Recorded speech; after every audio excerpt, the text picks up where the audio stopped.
aí acho que fica mais prático, mais dinâmico, né? E mais possível de se usar realmente aquilo que é o suprassumo da conversa, né? Senão se a gente pegar aquela falação de podcast mesmo, negócio longo, você perde os pontos, né? E a mesma coisa, se você achar, não, peraí, acho que isso aqui é, né, melhorar um pouquinho isso aqui. Te refaz, porque daí é tudo, né, trecho mais curtinho. Né? Que legal. Ok? Já está gravando, tá? Essas instruções, Flavinho, já estão aí presentes. Então já está aí. Maravilha. É só posicionar essa câmera aqui. Ok. Aí, agora é com vocês. Beleza. Tirar uma foto nossa? É isso, pronto. Aí você tira. Você também vai... Não. Ele é o nosso chefe. Sou bastidor. É isso. Lá. Um olhando, depois a gente faz outra. Acho melhor fazer depois. E daí... Tem as duas. Então vamos lá. Em nome do Pai, do Filho e do Espírito Santo também. Bom, Guilherme Brito, empreendedor, casado, pai de 2 meninas, cara muito gente boa,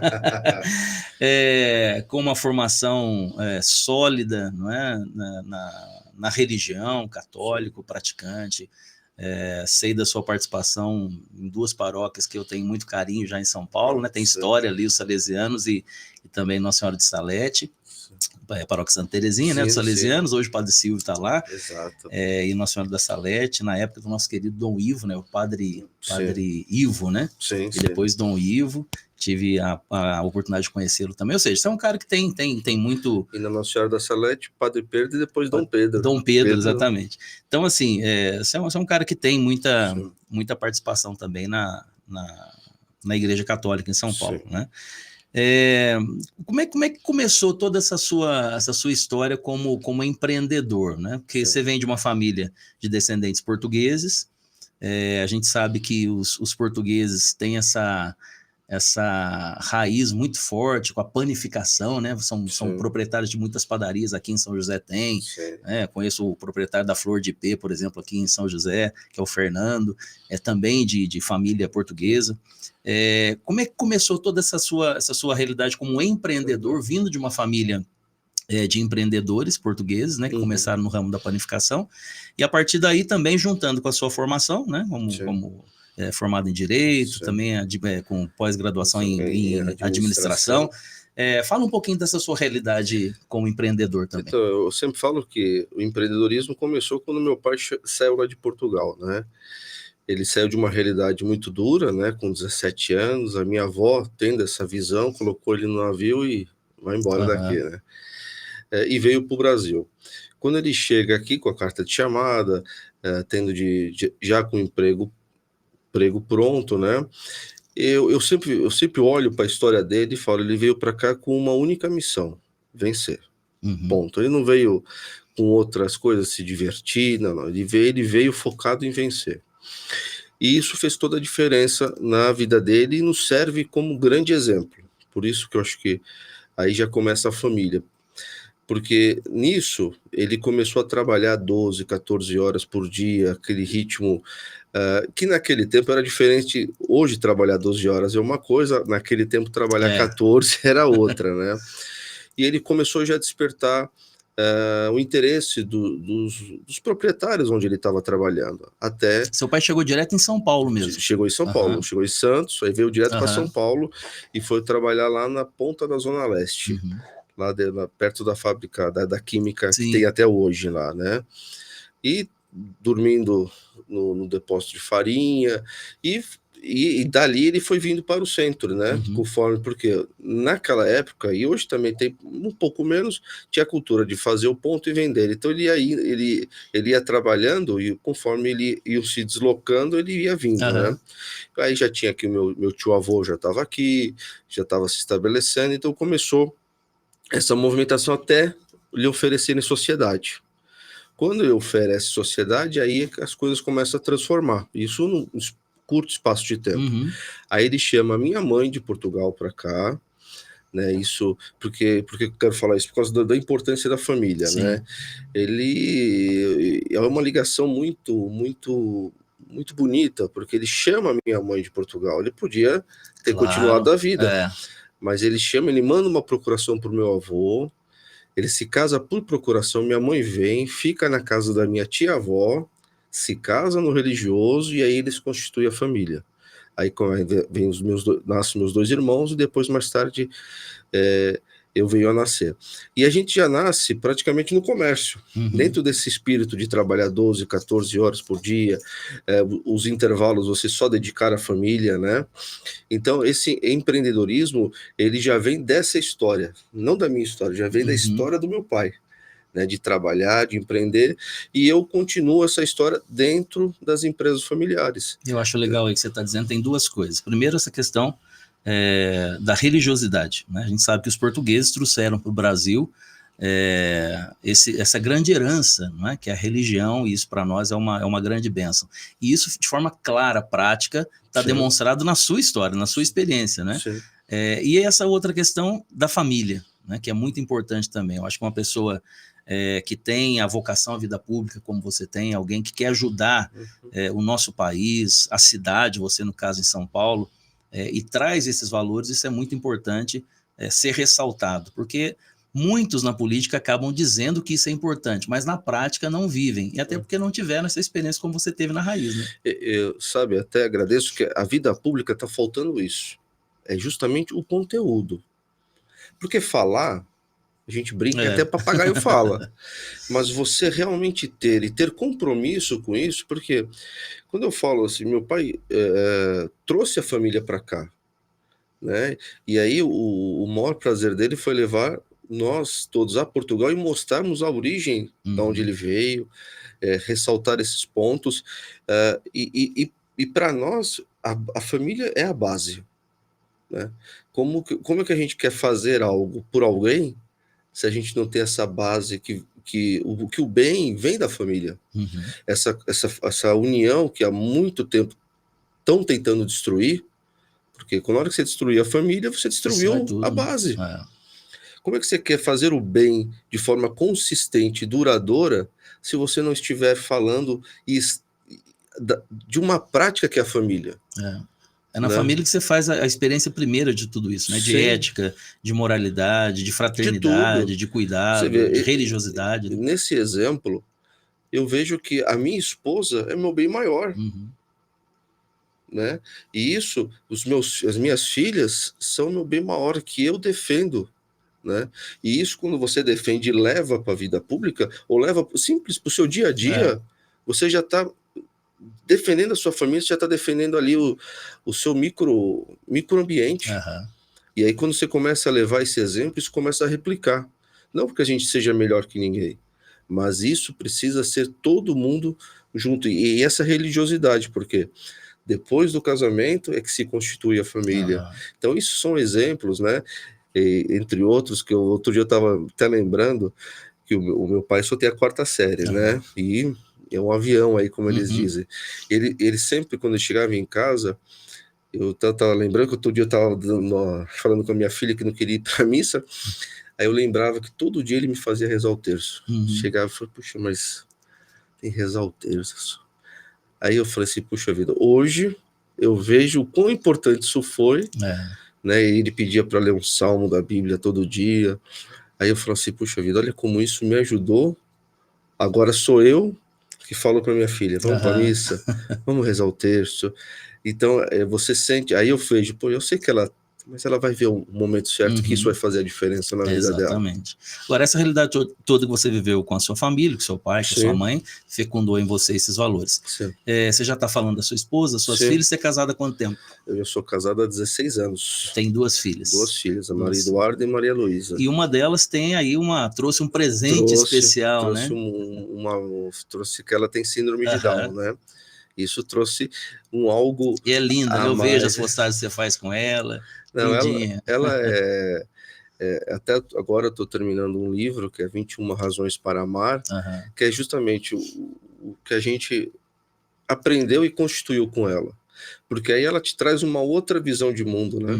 Ela, num primeiro momento, e aí até aí voltando um pouquinho à religiosidade, tem aquela frase, aquele trecho bíblico, né, que pergunta para Jesus do cego, né? Uhum. Quem pecou, foi ele ou foram os pais Sim. dele? Aí ele falou, não, é para a glória de Deus se manifestar. Uhum. E eu vejo, porque que é justamente isso, a luta que eu e tantos outros pais, tanto de síndrome de Down, pais de pessoas com espectro autista e síndromes ocultas, Uhum. como eles fazem a gente realmente manifestar a graça de Deus e como essa luta faz crescer, né? E aí volta para a família. Se você não tiver família conectada, Uhum. você desestrutura. Agora, uma coisa que eu queria saber de você, Guilherme, com relação a isso, Uhum. claro, a gente está falando da Sim, beleza, sim. né? E é de fato uma bênção, né? Sim. Um filho é sempre uma bênção. Mas quais foram as dificuldades que você, como pai, né, e a sua esposa, vocês como casal, enfrentaram a partir do nascimento de uma filha com síndrome de Down? Por exemplo, a nível de escola, a nível de sociedade. A gente fala porque a gente já constituiu uma estrutura. Uhum. Então isso é muito fácil, muito bonito falar, mas a gente sabe que a realidade da verdade é outra, Uhum. é totalmente diferente. Eu acho que o primeiro passo que faltou, e ainda a gente vê que falta, e esse é o nosso trabalho, é a informação. Uhum. Então, nasceu, e aí? Para onde é que você vai? Ainda é naquele momento, por exemplo, quando você tem a notícia que você vai ter um filho com síndrome de Down ali no momento da gravidez, que você Uhum. vê no ultrassom, você pode, de certa forma, se estruturar. Mas e quando você nasce ali, então, descobre na hora do parto? Uhum. Então, as famílias ficam com receio de onde buscar informação. Então, esse é um primeiro passo. Você tem informação, vou para um médico geneticista, e tem um abismo aí, né? Quando você tem condições, graças a Deus, é fácil você buscar essa informação. E quando você não tem? Você vai cair numa rede que, se ela não é estruturada para as pessoas comuns ou típicas, imagina com uma pessoa típica. E pela sua experiência, a grande maioria das pessoas que têm filhos com síndrome de Down, por exemplo, estão nesse limbo, ou seja, não tem essas informações, não tem esses acessos? Não tem, e depois eles vão catando cavaco, né? Como fala, você vai correndo atrás. Né? Porque o ideal é você já, por exemplo, você tá na rede pública ou privada, detectou no ultrassom, já, olha... Fazer os encaminhamentos. Na hora que nascer, você já vai por aqui. Seja público ou privado, olha, você já vai ter de procurar, tá? Porque se fica em cima do problema, vai ter síndrome de Down, tá, mas legal. Já é fato, né? Você não pode mexer. Então, o seu caminho é esse. Olha, você nasceu, você vai procurar um cardiologista, você vai para cá, vai para lá, vai para cá, vai para um médico geneticista, vai ter de começar as terapias. Olha, a terapia mais próxima da sua casa é aqui. Nós precisamos dar esse apoio para o pai e para a mãe. Não é, olha, você vai ter de lutar. Não, você tem apoio. Porque é aí que muitas famílias se desestruturam. Tá, e vai nascer e vai ser um bicho de 7 cabeças? Não. Um gasto a mais. Porque para as pessoas privadas, vamos dizer, particular, que tem condições, vai ser um gasto. Porque ele não vai para a rede pública, até por ignorância. E você vai investir. Aí começa uma briga com os planos de saúde, né? Que é outro calcanhar. Que a vida da pessoa com alguma especialidade começa já no plano de saúde. Né? As liberações ou não, né? Não libera, e tudo mais, né? Libera, não libera, rol taxativo, que a gente teve essa briga há pouco tempo, rol não taxativo, agora eles criaram, acabou o rol taxativo, mas eles criaram um conselho que tem de passar, que analisa, quer dizer, peraí, então para que tem plano de saúde? Se não quer cobrir, é melhor o cara nem montar o plano de saúde. Então é isso. E na rede pública existe um apoio. Existe um apoio, mas é aquilo. Você vai demorado, né? Você começa. A rede pública é maravilhosa. Não tenho dúvida disso. Quando você vai questionar, não tem o encaminhamento, é sempre da idade zero, mas a gente sabe que na realidade não é bem assim, né? A gente precisa demanda, a pessoa vai buscar, tem de insistir, às vezes não tem uma terapia apropriada no bairro da pessoa, ela tem de se locomover grandes distâncias, né, para você ter o apoio, você fica muito dependente do belo trabalho que a Zapaz faz, por isso que surgiram as Zapaz, né, para dar esse apoio, esse respaldo.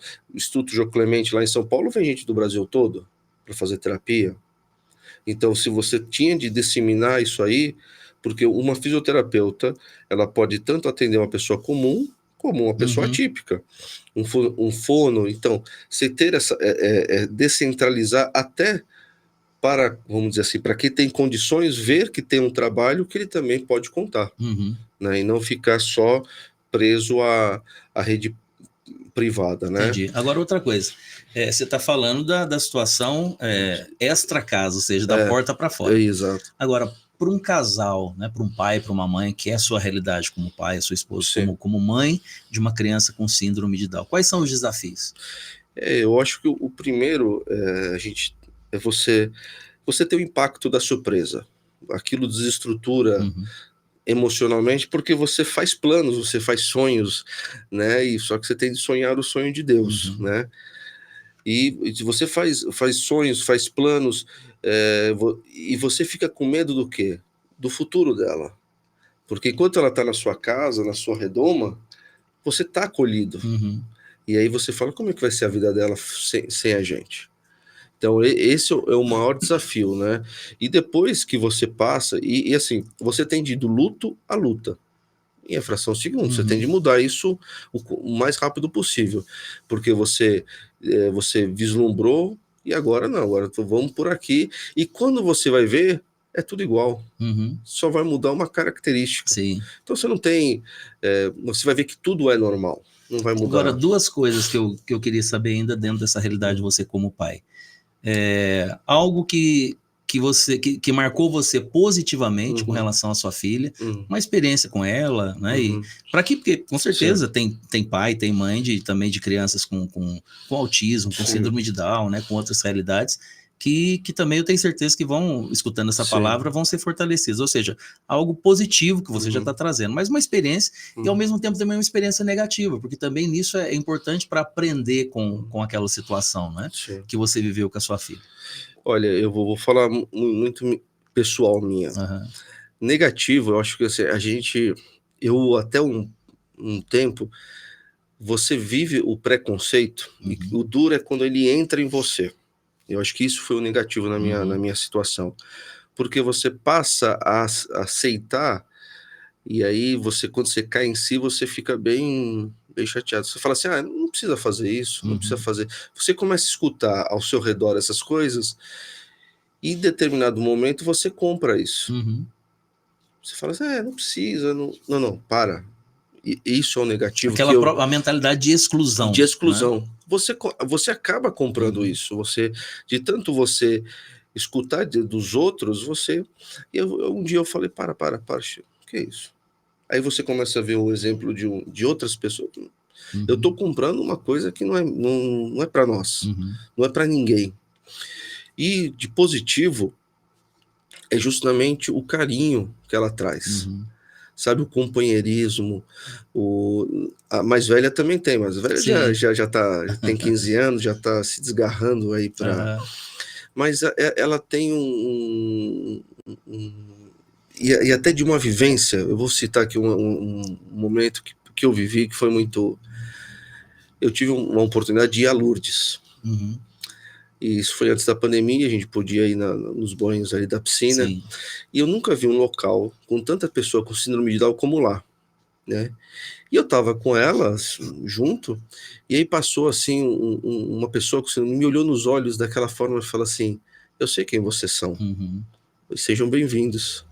Então aquilo ali foi uma experiência muito, muito marcante para mim, que eu vivi junto com ela, né? Legal. Porque eles trazem muito carinho, porque eu sempre falo, para você se precisa de se despojar todo, né? Um filho te traz isso para você se dedicar a ele. E eles têm o poder de te devolver isso com sorriso, com palavra, com beijo, com abraços. Eles são muito carismáticos, né? Então isso te manipula muito, né? Legal. E essa inclusão, só aproveitando, ela vai para a escola, né? E eu tenho de falar uma coisa que eu sou muito grato. À escola, aos colegas, porque eu nunca tive nenhum inconveniente, nada, zero. Não sei se foi a forma como nós tratamos isso até hoje, ou a gente sempre caiu nas mãos certas, porque a escola acolheu, os colegas acolheram, os pais se acolheram, então ela é convidada, então ela interage de forma... Mas a gente sabe que isso também não é a realidade. Infelizmente, a gente conhece muita escola que nega a vaga, que não proporciona, não faz nem o PEI, que é um programa de educação individualizado, isso na rede pública e na privada. A gente sabe que não tem o auxiliar para acompanhar, que não oferece, quando oferece quer cobrar do pai ou da mãe. Então, isso é uma outra coisa que a gente tem de avançar muito, porque a gente pode falar, olha, as empresas são obrigadas a contratar, ok. Mas se a gente não fizer essa inclusão lá atrás, na escola, como é que a gente vai preparar o mercado de trabalho? O mercado de trabalho vai chegar totalmente despreparado. As pessoas não vão aprender o que é convivência. Nós aqui, eu mesmo nunca tinha convivido com uma pessoa com síndrome de Down, porque elas eram excluídas, ficavam em casas, guardadas, era a cultura do momento. Hoje, a cada 700 crianças, uma nasce com síndrome de Down no Brasil. Com TEA, a cada 24, uma vai ter TEA. Então, se a gente não acostumar os nossos filhos típicos a conviverem, como é que adianta a gente querer que o mercado de trabalho vai absorvê-los? Então, na escola é um ponto de mudança para tudo, né? A escola com certeza. Agora, outra coisa, você é empreendedor, né? Você tem a formação como advogado, administrador, mas você acabou se enveredando pela praia da família, né? Você continuou ali no legado da família, claro, como empreendedor, usando todo o seu conhecimento acadêmico, também adaptando tudo isso àquilo que você vive na sua empresa. Mas como que você começou esse trabalho? Aí você, já não mais o seu pai, né? Começou você diretamente com esse trabalho. Aquela, você vai trabalhando, você vai pegando gosto e você vai assumindo responsabilidades. Você teve a opção de seguir uma carreira, ou continuar. Isso aí, eu fiz direito, e aí eu ia para a faculdade de manhã, para o estágio à tarde, e à noite ia para a pizzaria, né? E isso vai... Meu pai sempre falou uma coisa, e fala até hoje, agora para as netas, né? Toda a experiência que você ganha no comércio, você leva para onde você quiser. E isso é verdade. Tanto que eu fazia essa jornada, para mim era a coisa mais tranquila do mundo. Eu nunca... Não, para mim era tranquilo fazer, ocupar o dia inteiro, né? E só que aí você vai pegando gosto, você vai... Aliás, a gente é de um tempo que trabalhar era uma coisa normal. Era normal. Era normal. Às vezes eu dormia, vou ser sério, eu dormia na faculdade, estava ali, cochilava, aí o professor... Não, professor, aqui a minha... então tá tudo bem. O professor entendia também, né? E eu transmitir em resultados, né? Porque a gente nunca, para nós era tudo natural. Eu não via aquilo como uma sobrecarga, né? E você vai se apaixonando pelo mercado. Você vai se apaixonar primeiro pela história do pai. Aí você quer dar continuidade. Então, essa caminhada eu ficava no escritório, né? E ficava na padaria, na pizzaria. Então ia revezando isso e fui ficando e fui assumindo responsabilidades e fui dando continuidade a esse trabalho empreendedor, que eu fico lá no restaurante, na pizzaria, na padaria. Você é proprietário de um restaurante, pizzaria, isso, né? Santa Marcelina. Fica onde lá em São Paulo? Fica na Santo Amaro, na Avenida Vereador José Diniz, 1125. E eu fui ficando e fui dando continuidade ao trabalho, né? Eu, meu irmão, meus tios e meu pai fomos dando continuidade. E, mais recentemente, eu, nessa ânsia de ajudar os empreendedores, também criei uma consultoria de empreendedorismo, que a gente chama Think Results, né? Pensar em resultados. Vendo as dificuldades que os empreendedores, quem fala empreendedores é os empresários, têm no seu dia a dia. E aí a gente traz a nossa experiência para montar, para fazer a gestão, que isso é muito importante, né? Porque todo mundo manda abrir, né? Que nem piscina gelada, todo mundo vem e pula. E é super, né? O empreendedor, os empresários são uma camada. Qual é o maior desafio para se empreender no Brasil hoje? Hoje você tem vários desafios, né? Hoje que o maior é você entender o jogo e dar continuidade a ele. Não adianta você brigar com o sistema, você tem de entender. Funciona assim, não vai mudar. Né? E aí você tem de entender como funciona a contratação, tributação, compras, vendas, marketing, entender que essa é a sua responsabilidade. Ponto. Não adianta, mas é sua. E você dá continuidade. E, principalmente, ver que você não vai ficar na operação, você vai ficar na gestão, você é o cara que vai pensar.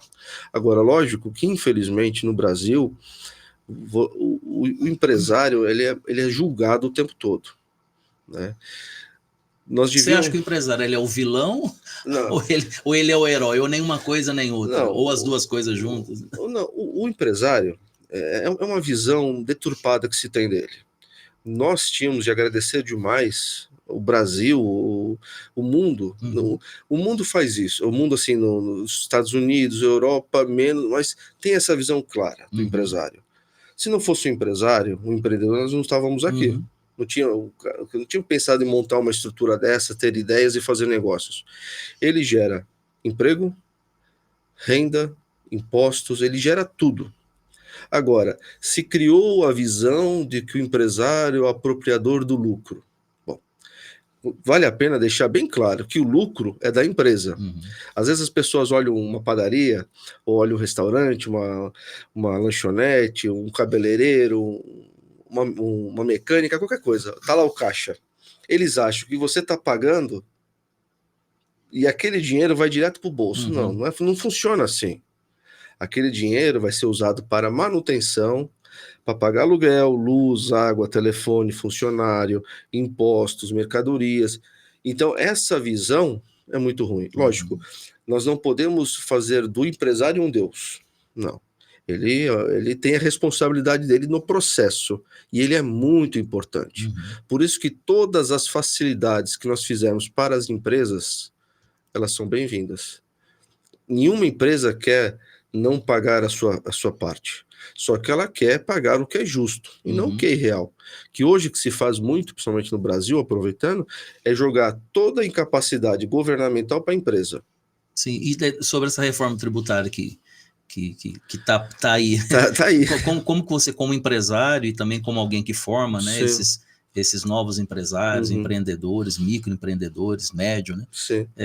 Como é que você está vendo esse cenário atual agora, né? Qual seria um insight seu para os empreendedores nesse momento? Eu sempre falo que o ideal da reforma tributária era quanto mais ficar o dinheiro com a população e com as empresas, mais ele vai voltar para a sociedade, para o governo. Então, quanto menor a tributação, maior. Isso é fato. Os Estados Unidos faz isso. Todo mundo que quer desenvolver diminui, porque vai gerar mais renda. Nós temos ter expectativa, porque infelizmente no Brasil a gente sabe que tudo se acaba no judiciário. Então, até que ponto isso vai acabar no judiciário? Né? O que vai funcionar mesmo? Né? Então a gente tem que ter as regras. Agora ela foi aprovado o texto, agora vamos ver a regulamentação. Nós temos de acompanhar essas fases para poder ver o que vai e o que não vai. A expectativa é que a partir de 2030 ela comece a fazer efeitos. Né? Só que o meu medo vai judicializar? Vai cair na mão não contra o Supremo, não é isso. Mas se na hora que você judicializa, você para tudo. Gera o problema. Porque é muito importante, até você vê, hoje nós estamos discutindo desoneração da folha. O momento de falar dela era na reforma previdenciária. E por que não resolveram isso lá atrás? Desde 2012 tem a desoneração. Desoneração nada mais é que o imposto previdenciário que a empresa é obrigada a pagar. Não é para o funcionário.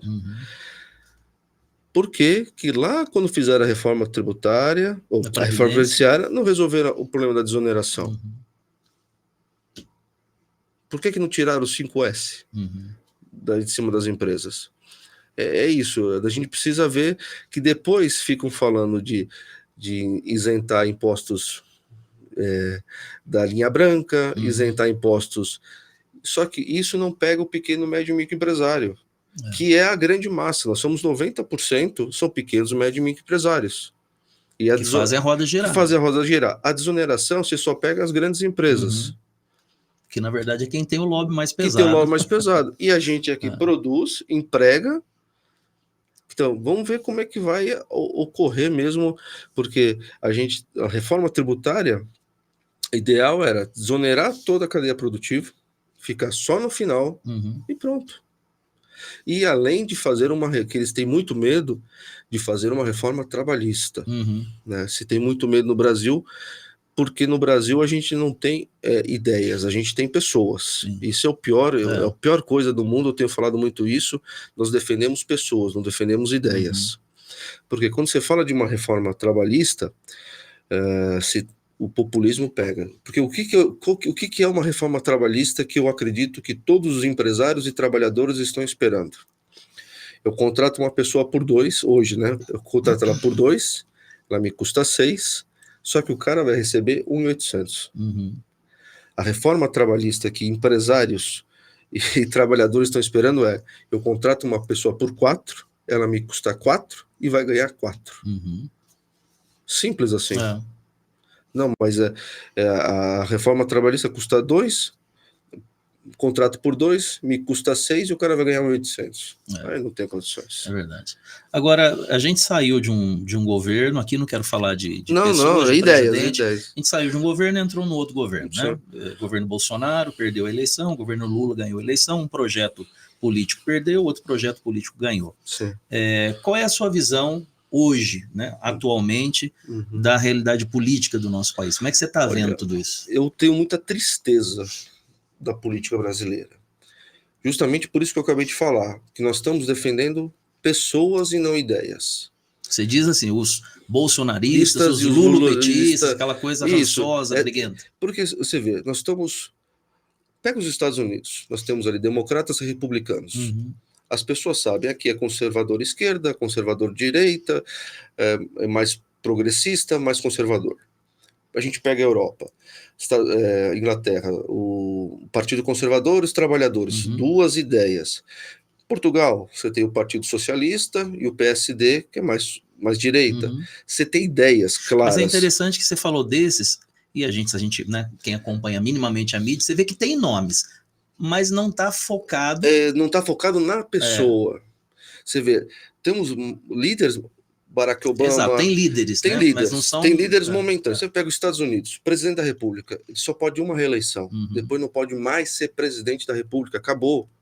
Você vê, Portugal, a gente teve o Mário Soares, um Cavaco Silva, na Inglaterra você teve uma Margaret Thatcher, depois você teve outros nomes, na França teve o Mitterrand, mas você não personificou eles eternamente. Não é que nem agora, o nosso salvador é Getúlio Vargas, Juscelino Kubitschek. A gente conta a história por nomes. O Juscelino, o Vargas. E isso a gente vê que é um efeito da América do Sul. Você tem o peronismo. Sim. A gente tem o chavismo, tem aqueles... os Castro. Os né, Castros. Cuba, quer dizer, a gente tem pessoas, a gente não tem ideias. Isso é o pior de tudo, porque o que defende esses grupos, essas pessoas? Porque elas se amoldam à necessidade do eleitor. A gente viu isso nas últimas eleições. Esse é o famoso populismo. É o populismo. Então você vê, eu preciso ser mais aliado a conservadores, eu vou buscar pessoas mais aqui. Então você não tem uma ideia clara. Tá? Um lado defende uma política liberal, o outro defende uma política mais existencialista, tem que deixar claro.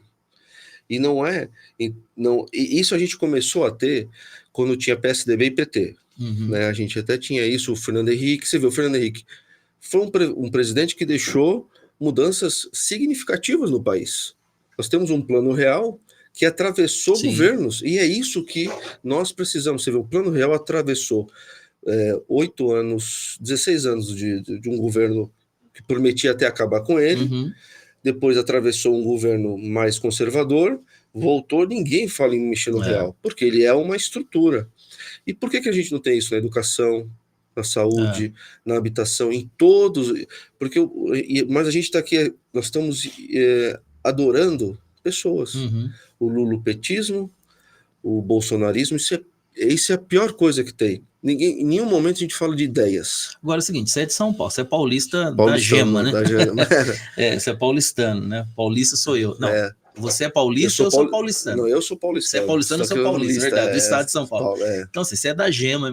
Isso você vê também aí se refletindo na cidade de São Paulo, essa loucura, essa insanidade? Porque a gente está próximo de eleição, vai ter eleição. Sim, né? Como é que está isso em São Paulo? Não, infelizmente, as grandes capitais elas estão sendo usadas para esse projeto pessoal, né? Então a gente vê que elas estão ali de forma gritante trazendo isso, seja periferia, classe média, ela está se dividindo. E aí, novamente, quando você traz pessoas, você divide as pessoas. Então você vê uma periferia com clima de guerra quanto uma classe média média olhando assustada, quer dizer, e no fundo todos são iguais. Sim, sim. Então você vê isso chegando, acho que nas grandes capitais, nas grandes cidades, né, que são importantes economicamente. Agora por quê? Porque querem o dinheiro das cidades. Agora a gente sabe que o populismo ele sempre afetou mais as classes mais vulneráveis. Sim. Né? Tanto no Brasil a gente vê exceções das bolsas, né? Claro, sabemos que no Brasil tem uma desigualdade gritante, abissal, e isso tem que ser cuidado. A gente não pode ter uma visão também, né, tapada com relação a isso. Mas o populismo, seja de esquerda ou de direita, normalmente ele afeta mais diretamente as camadas mais vulneráveis. Como é que você vê a classe média, especialmente em São Paulo, com relação a essa questão política? Como é que se move a classe média em São Paulo com relação a isso? A classe média ela é um grande fator de decisão. Não é que ela seja mais que a outra, mas ela é formadora de opinião. Então, as pessoas, quando querem informação, procuram pessoas que são tidas como mais informadas. Como é que você define hoje classe média, por exemplo, em São Paulo? Em São Paulo, o que seria classe média? Quem seria o perfil? O perfil, vamos falar, econômico, uma pessoa que ganha mais de 10 mil reais, que os filhos estão na escola particular, tem um plano de saúde e está mais envolvido em todas as questões. Só que tem uma diferença hoje da classe média. A classe média hoje está interessada na política. Eu acho que grande parte desse populismo surgiu porque até pouco tempo atrás a classe média não se interessava. Ela falava, deixa isso para lá, eu vou trabalhar, ganhar, e no dia...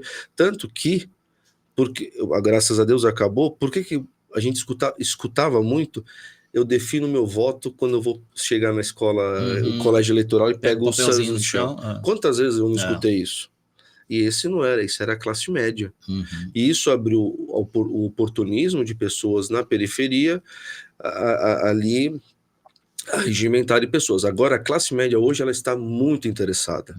Ela é o centro, que eu falo. Ela é a grande divisora de águas. Mas você acha que ela também foi afetada pelo populismo em algum momento? Foi? Tanto de esquerda quanto de direita? Porque assim, o populismo, e você tocou num ponto muito importante, as pessoas de baixa renda precisam de muita coisa, muita coisa, e principalmente de escola. Então a gente precisa, ali na baixa renda, criar realmente uma estrutura efetiva de Estado. Né? O Estado precisa estar ali presente com escola, com equipamentos de esporte, com equipamentos de saúde, focar ali para trazer essa pessoa com até faculdades, tudo. E desenvolver o comércio local para ali gerar renda e poder trazer, porque infelizmente o que a pessoa espera? Espera um plano, espera um governo que vai dar o dinheiro, porque ele não tem escola, ele não tem de qualidade, ele sabe, o crime chega primeiro, né? Ou seja, a ação estatal é para gerar oportunidade, tirar a pessoa daquela situação, ter casa, não deixar construir onde não pode, para depois regularizar, trazer saneamento, trazer toda a estrutura para lá, para ele poder ali se sentir inserido na sociedade, né? Acabar com vielas, com becos, para a pessoa se sentir acolhida, realmente falar assim, eu tenho um bairro, eu tenho uma casa dentro de um bairro. Faço parte da sociedade. Né? Porque é muito bonito, a gente tem migrado os termos, né? Não pode falar favela, tem de falar comunidade. Mas você não faz essa transformação lá dentro. Você não, né? Então, o desejo deles muitas vezes é vir para o centro. Então, mover isso para que ele se sinta inserido, para ele fazer parte. E a classe média é muito interessante. Quanto maior a classe média, maior é uma cidade desenvolvida, Uhum. maior é um país desenvolvido. Então, se na cidade de São Paulo a gente chegar a 60%, 70% da cidade de São Paulo inserida na classe média, você tem uma cidade riquíssima, né? E aí a classe média, ela tem participado muito desse processo, e ela está interessada no processo político. Está discutindo mais Tá política, participando mais, ela não está mais se abstendo, porque até pouco tempo atrás a classe média, não, isso é coisa de ladrão, você falando Sim, sim. E não é, a política é o meio transformador, porque a classe média é afetada, e é afetada no sentido de que ela olha e fala assim, puxa vida, eu pago tudo essa conta e não tenho... Porque uma coisa muito importante que eu vejo a classe média, ela não usa os equipamentos públicos. Isso é muito ruim, porque os equipamentos públicos são para ela também. Hoje a classe média é obrigada, se quer um estudo melhor, a pôr o seu filho numa escola particular. Se quer uma coisa melhor, ter um plano de saúde melhor. Então, ele já paga essa conta. Por que o filho da classe média não pode? Porque incomoda o Estado. Quando a classe média vem para ocupar os espaços dentro dos setores públicos, que a escola é para todos. Se diz que está tirando o lugar de um pobre, né? Está tirando o lugar de um pobre, e outra, vai fazer com que aquela escola melhore. Porque ele vai cutucar, ele tem mais informação, ele vai falar assim, essa escola aqui, por que está faltando professor? Não pode faltar. Tanto que é interessante, qual que foi o grande medo dos estados pós-pandemia? Foi que todo mundo da escola particular migrasse para a escola pública, porque não tem vaga. Porque o Estado também se acomodou. Eu faço escola para uma faixa de renda e o resto, a escola particular que se vire. E eles... uma escola... Você imagina uma família, a gente sabe, vai gastar de 800 a 2 mil reais numa escola particular. O cara já está pagando os impostos, já tem uma... Sim. Agora, se esse dinheiro, como... É legal uma coisa, que é o seguinte, a gente olha para os Estados Unidos e para a Europa, que lindo, todo mundo está na escola pública. Porque o dinheiro que ele ia gastar na escola particular, ele está gastando aonde? Em cursos, em infraestrutura, em lazer, está fazendo aquele dinheiro circular. Imagina isso na classe média paulistana. Sim. Ele podendo ficar com 5, 6 mil reais. O que ele não faz? Para fazer a roda da economia gerar. Para fazer a roda da economia gerar.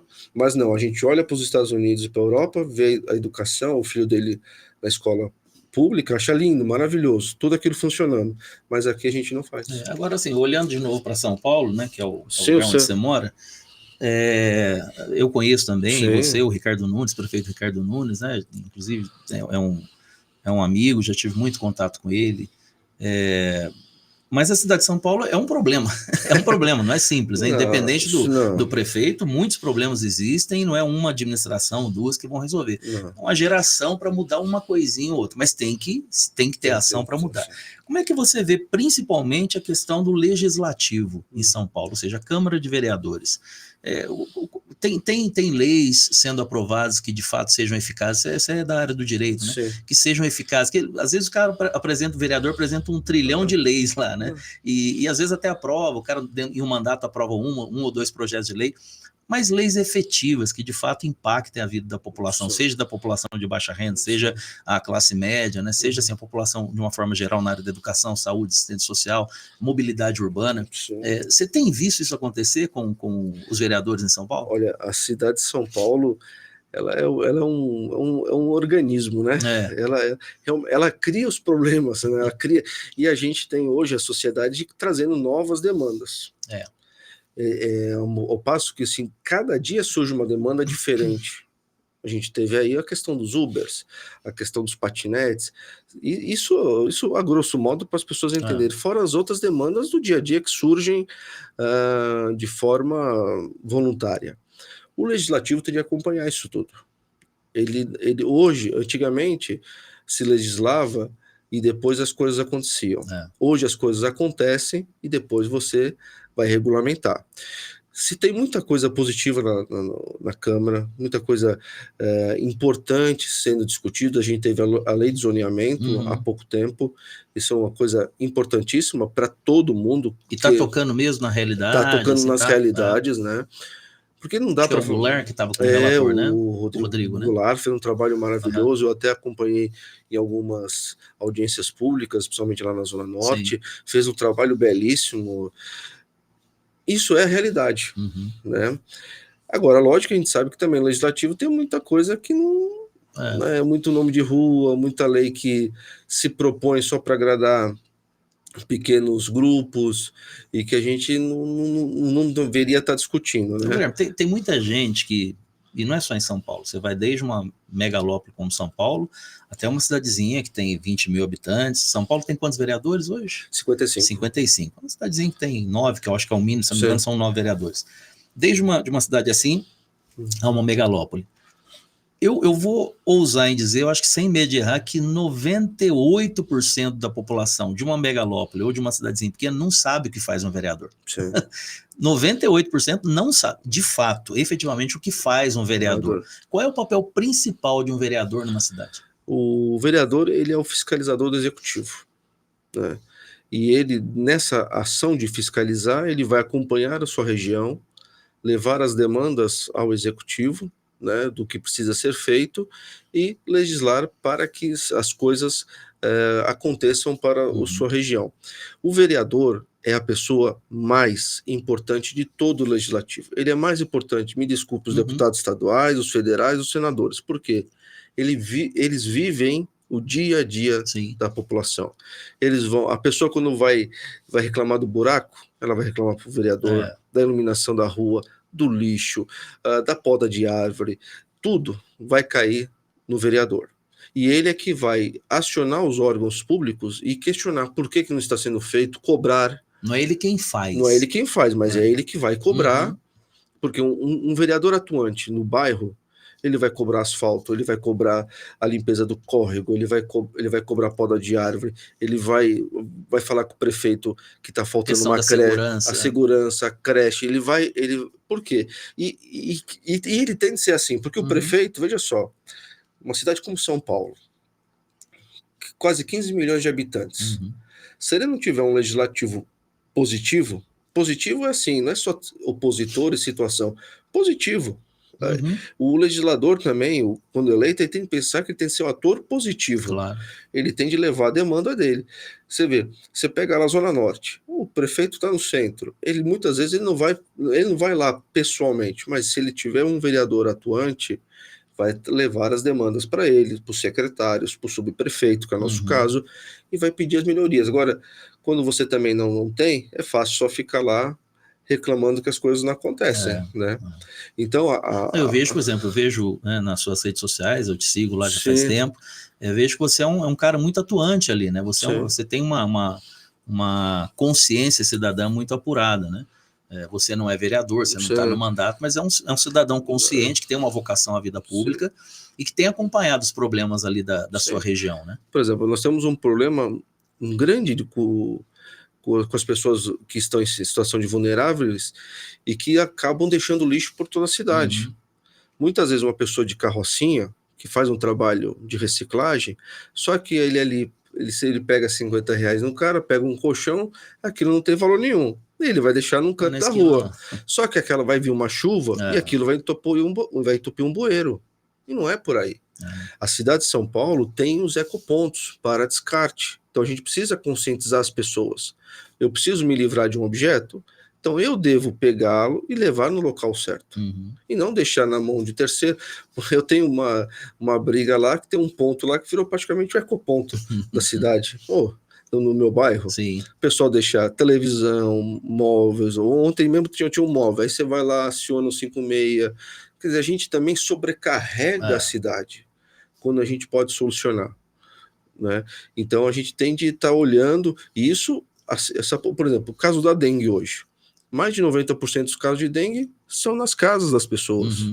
E a gente vai cobrar quem? A prefeitura. Mas espera aí.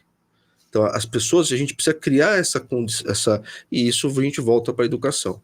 Quando a gente volta a falar a formar cidadãos, aí a gente também começa a vencer essas outras batalhas. Quais são os principais problemas que hoje você consegue detectar com visão política agora, né? Se você fosse um vereador, por exemplo, sentado na cadeira lá na Câmara dos Vereadores ou andando pelas... São as duas dinâmicas também do legislador, né? Você tem o seu trabalho técnico lá na Câmara, então você tem que buscar ali as formas, né, para encontrar soluções para os problemas. Mas o vereador é aquele cara, como você disse, que está na rua também, está lá no contato, né, no tu a tu, com os moradores, enfim, com o cidadão paulistano. Quais são os principais problemas que você vê, especialmente ali, agora vamos focar mais na sua região, né, porque São Paulo realmente é um mundo, mas na sua região, quais são os principais problemas? Por exemplo, na área de mobilidade urbana, educação, saneamento básico, segurança pública, os principais problemas que sabemos que todos esses problemas existem em todas as regiões de São Paulo. Mas assim, de forma prática, como é que está a sua região lá?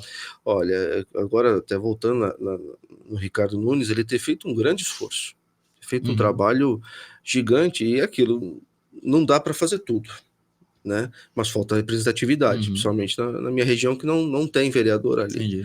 Ali o que a gente mais precisa a gente já está sendo feito, mas demorou um pouquinho para acontecer, a parte de mobilidade. Quando você fala de mobilidade, você fala de asfalto, você fala de tempo de farol, precisa rever essas questões de tempo de farol, o asfalto precisa ter algumas regiões que estão ali mais complicadas, até o tamanho do ônibus que está circulando lá, tem ônibus que a gente fala biarticulado, em ruas que não dá para eles andarem, a gente precisa estar discutindo isso, tem alargamento de ruas que precisa ser feito, ou remanejar o trânsito para outras regiões, porque a gente tem ruas ali na Zona Norte muito estreitas, que não dá para passar ônibus, ou se passa, é um problema, porque você trava.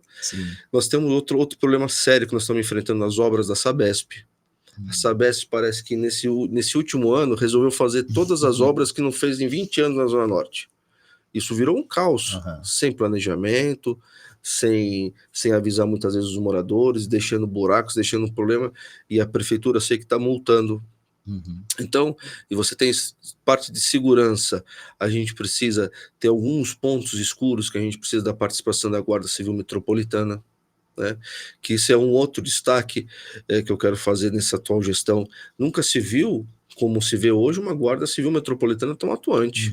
Ela realmente fazendo o papel de polícia, que eu acho que ao longo do tempo é o normal, e aí as polícias serem mais metropolitanas do que, e a polícia militar se tornar algo para eventos, realmente, né? Porque a polícia, mas ainda falta fazer a interface da polícia metropolitana com a comunidade, ela ser mais visível em escolas, creches e em alguns pontos, como uma paróquia, um comércio, ela está mais ali visível, né? E na parte da educação a gente precisa ainda fazer, eu ainda sinto falta de uma evolução na educação, e me desculpem, tirando os tablets e botando a molecada realmente para estudar, ela sair realmente, lógico que a gente fala de educação municipal, responsabilidade do município é de 0 a 6, de 6 em diante é da responsabilidade do Estado, mas falta voltar para os livros, a ler, se dedicar, sabe, e dar essa condição para esse jovem e chegar antes do crime, porque assim, depois que chegou o crime, é difícil ele voltar, né? Mas a gente precisa criar um trabalho de esporte onde você vá pegar aquele jovem na escola pública, como é feito lá fora, e traz para o esporte. Ele vai ver uma nova oportunidade, o talento que ele tem, e a gente tem uma população, que eu falo, 15 milhões de habitantes, a gente tem bastante gente para... bastante joias, né? Não é material humano, são joias que nós temos na nossa sociedade. Agora, legal que você tem uma, desde o começo do nosso bate-papo aqui, você tem uma série de experiências acumuladas, né? Desde a sua origem, né? Do seu pai, depois sua mãe chegando, trazendo a questão da religiosidade, os valores, né? Os princípios religiosos que norteiam a nossa vida, os valores do empreendedorismo, né? Do trabalho, de correr atrás, de construir aquilo que você almeja para a sua vida, para a sua família.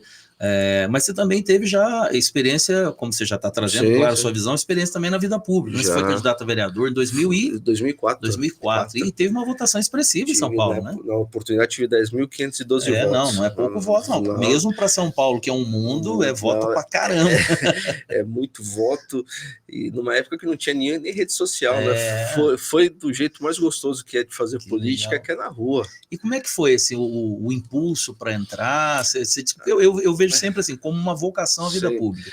Olha, eu falo algo que é assim, eu sempre gostei de política, sempre. Eu, quando era criança, eu assistia os programas eleitorais, via todos, inclusive eu tenho uma pasta em casa que eu tenho até o programa de governo do Lula da campanha de 94, Nossa. Fernando Henrique, eu tenho o catavento da época do Fleury, o apito, acho que era do Mário Covas, eu sempre gostei de política. Sim. Sabe, dessa arte, eu passava... Aliás, os gregos já diziam que nós somos um ser político. Só somos, né? Políticos. Ou seja, né? As pessoas entendem política como partido. Não, política como ação, né? Ou seja, a sua vida na sociedade. Sim. Tudo te toca, isso é política. E é política. Eu passava assim na frente de comitês, nunca vou esquecer do Toninho Sampaio, um vereador muito antigo lá da Zona Norte. Eu passava lá, pegava o adesivo dele, que ele fazia dobrada com Maluf na época. Eu adorava, né? Adoro, Sim. né? Na oitava série, num curso de OSPB, o professor Pedro pediu para a gente mandar cartas para os políticos, né? Enquanto o cara estava mandando eu tinha mandado 10, né? Então eu sempre tive, alguns responderam, João Melão Neto me respondeu, Gastone Rigg. Então isso me ajudou. Nossa, e você receber a devolutiva automática, não era automático porque naquele tempo você tinha que datilografar, né? Então não era que nem hoje, recebi seu e-mail, não, era uma coisa. Então isso construiu a minha base. Legal. Aí depois fui presidente de Grêmio no colégio que eu estudei, então isso tudo foi colaborando. E você sempre teve uma liderança sempre, em todas as situações, né? Seja na área empresarial, seja na escola. Porque essa política ela vai te levando, né? Ela vai te levando para... Porque não adianta, quando você tem uma vocação, vamos dizer assim, você acaba, independente de onde você está, você acaba exercendo ela, né? Você né? Você onde você for, você vai e vai conectando com pessoas que vão te ajudando.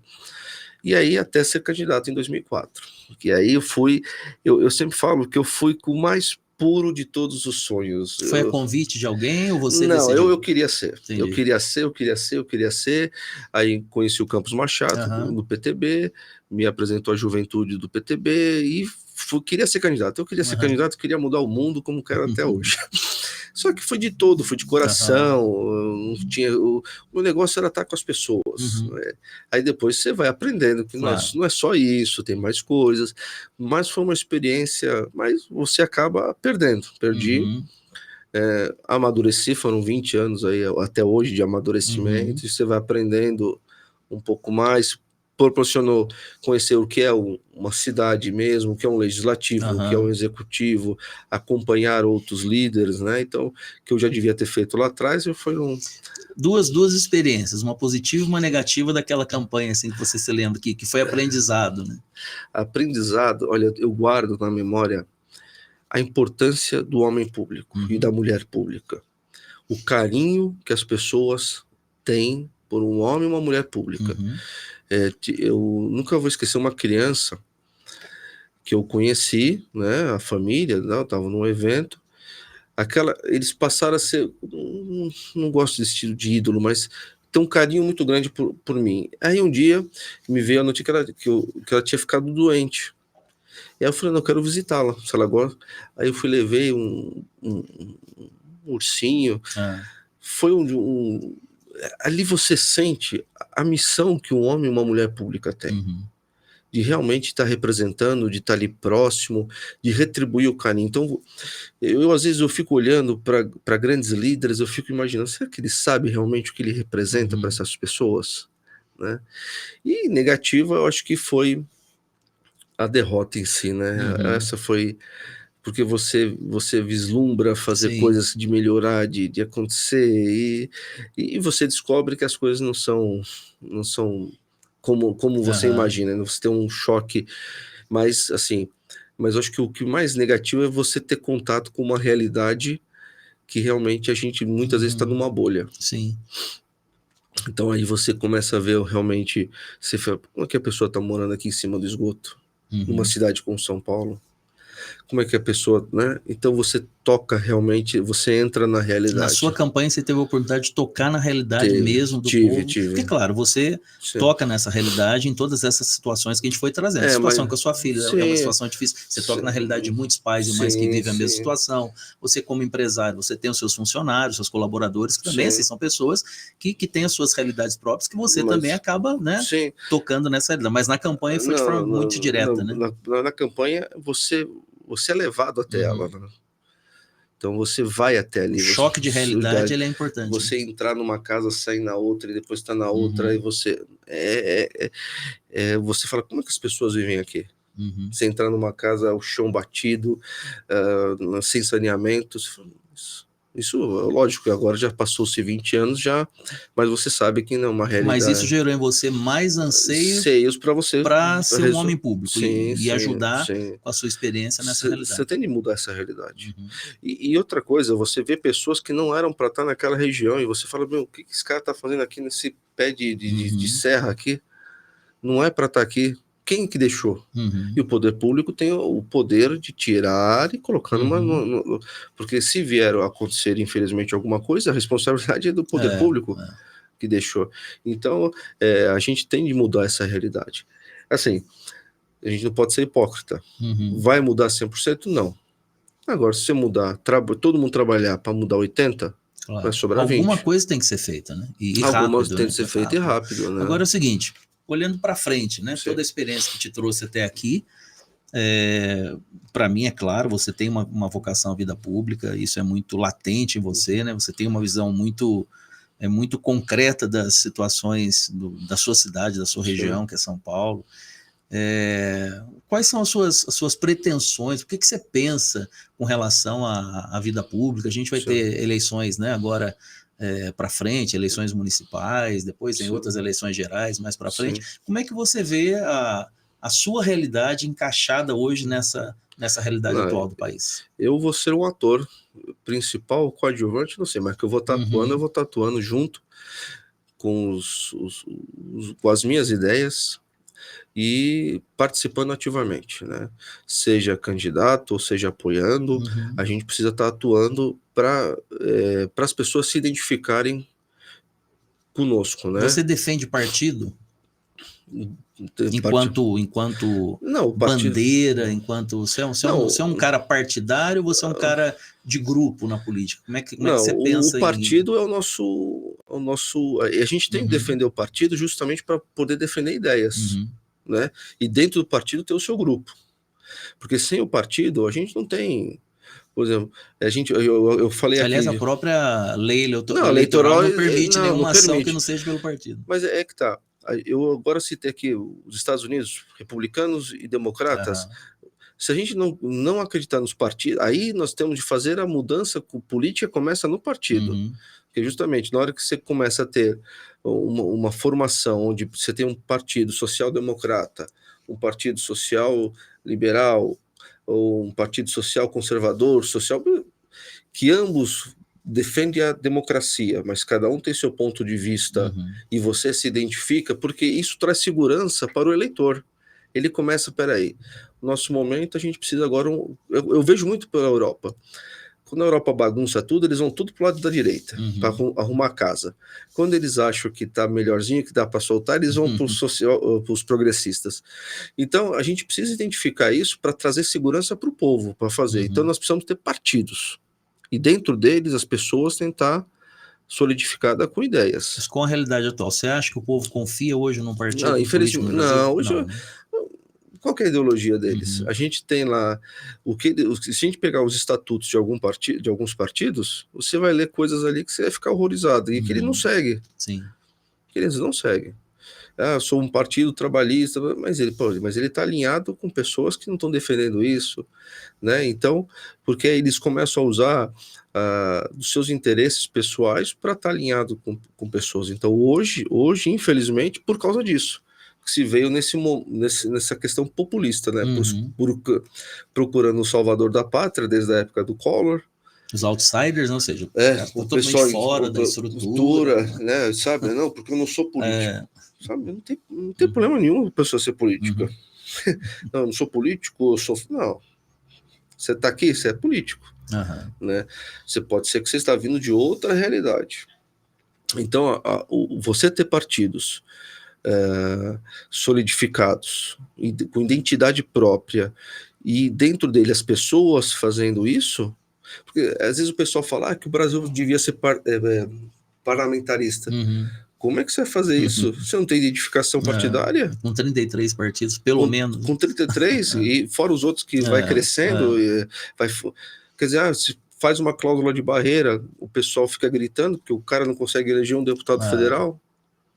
Não, precisamos salvar os partidos históricos. Para quê? Então a gente precisa criar essa identidade partidária, para criar essa identidade de ideias, para a gente fortalecer as ideias. Discutir ideias.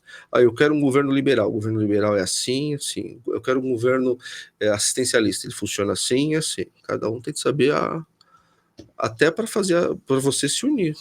Eu sou um eleitor de São Paulo. Qual deve ser a minha preocupação nas próximas eleições?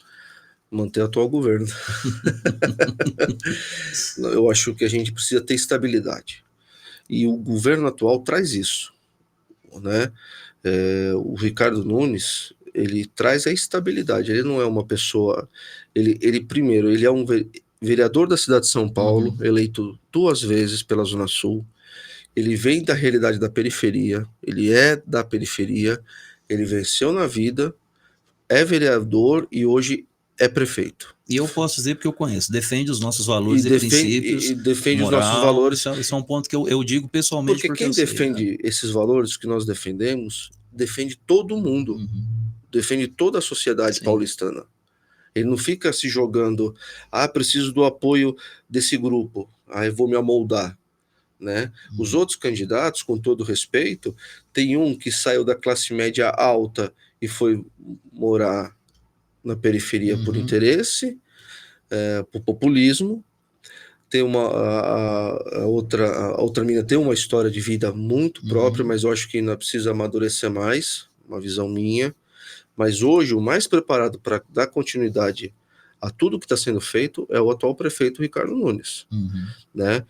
Todo mundo tem seus erros, todo mundo tem suas qualidades, mas hoje ele tem equilíbrio, e ele passou por uma pandemia.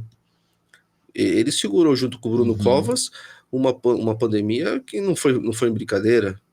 Quer dizer, ele esteve ao lado do Bruno Covas em todos os momentos importantes, né, desde a eleição. Então ele seguiu também o que o Bruno Covas queria e esperava dele como gestão. Isso é muito importante.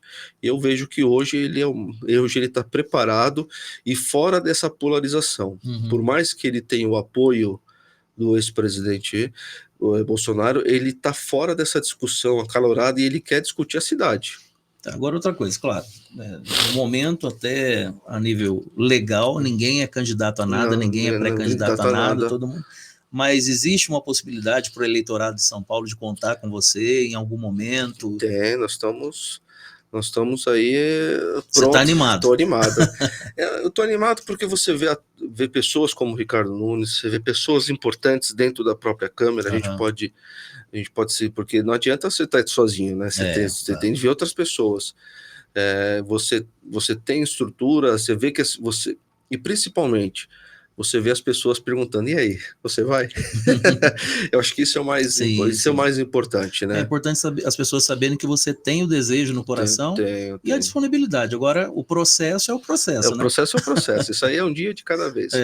Mas é que eu falo, vamos estar atuando. Legal. Seja candidato ou não, mas vamos estar ali. Vamos estar ali brigando pela cidade, né? E por todos. Beleza. Bom, Guilherme, quero dizer que para mim, né? Flavinho, foi uma honra estar com você aqui batendo esse papo, e espero que tudo que eu pude puxar aí do seu coração, né, possa ajudar também as pessoas a conhecerem mais de você, da sua história, né? Eu já conheço bastante, agora conheci mais ainda, e já tenho por você também admiração, o meu apoio, o meu carinho, as minhas orações para tudo aquilo que Deus tem para você, nesse tempo novo também aí, e se for da vontade de Deus, né, Sim. e tudo se confirmar com os fatos também, você, quem sabe, né, vir aí como candidato lá na frente a vereador, se for o caso, né, enfim, Deus vai mostrar e os fatos vão dizer, mas agora, essa disposição do coração é o mais importante para as pessoas saberem que existem pessoas como você, Sim. que têm a disposição e a disponibilidade de fazer algo pela cidade de São Paulo, né? E eu agradeço demais o carinho, sou seu fã, né? Acompanho, e eu acho que o importante é esse, e também que isso que a gente bateu papo, que reflita nas pessoas, até para saberem como escolher os seus representantes, e que principalmente elas não podem fugir disso, Uhum. porque isso tem um preço. Nós estamos pagando hoje o preço de ter escolhido mal desde lá de trás, não de escolhido na última eleição, mas há muito tempo que a gente vem. Eu brinco que tem algumas pessoas que terceirizam isso, né? Deixa o outro vai lá. É que nem condomínio, né? Não, o outro vai lá, vota e tá tudo certo. Só que depois traz consequências. E isso que nós estamos vendo aqui hoje é um pouco dessas consequências. E eu quero, assim, de forma poder contribuir, seja concretamente, um dia, se Deus quiser, sendo eleito e podendo honrar aí os votos das pessoas, ou justamente instruindo, olha gente, vamos agir, vamos procurar quem é e principalmente hoje, as pessoas terem dentro de si, um caminho, porque às vezes a pessoa, como é que eu vou escolher? Mas eu não sei o que eu sou. Então a pessoa ir lá resgatar, não, eu defendo família, eu defendo tradição, eu defendo propriedade, eu defendo, esses são meus valores. Então eu vou procurar aqui. Vai se identificar, vou né? me identificar. Então quem é que está se identificando? E é isso que a gente tem que o trabalho político não é só ser candidato, ele vai... Construção, é construção. Beleza, muito Maravilha. Bom, valeu, Deus abençoe. Amém, obrigadão. Acho que nós tocamos aí em todos os pontos. Falamos, foi. Material bem legal. Acho que vai ter bastante coisa aí.